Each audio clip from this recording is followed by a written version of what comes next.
Waterboarding, I told my mother. It's when someone places a cloth over your face, then continuously pours water over it. It feels like drowning. It is drowning. And you're going to do it, she said. Yes. My mother sighed.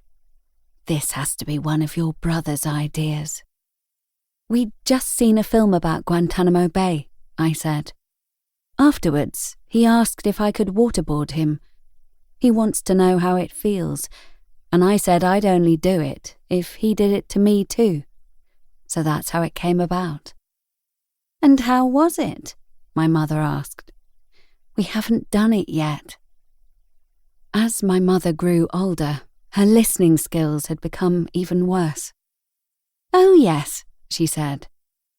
I was watching a show on television yesterday, and one of my favourite characters was blown up, which is why I slept so poorly. We felt we should be able to lie in a reasonably comfortable position, so we decided to do it on my couch. My brother went first. He lay on his back, with a red checked dishcloth draped over his face. I stood next to him with a jug of water.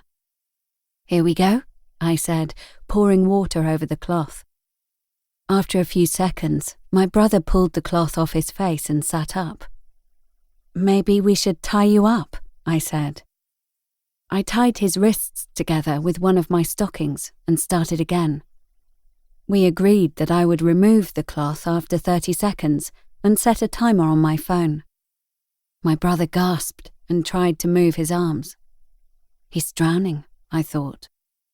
It took a long time for 30 seconds to pass, and once I'd lifted the cloth away from his face and he'd finished coughing, he said, "That's enough."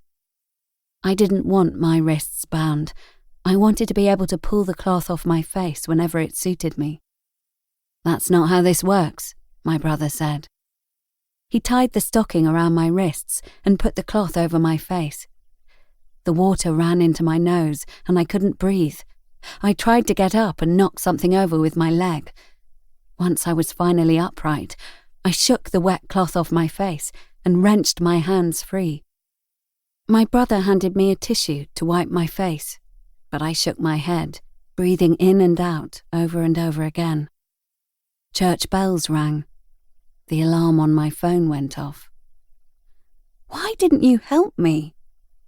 "Sorry," he said. I felt like I was going to throw up. I hung my head over the toilet and waited for something to come out, but nothing did. And I thought about the time I'd taken a guy home and the way he'd pushed my head down. His hands had covered my ears and he kept pushing my head lower. And maybe he thought it was turning me on, because when I pressed against his knees and tried to break free, he gripped me even tighter. And all I could hear was my thumping heart.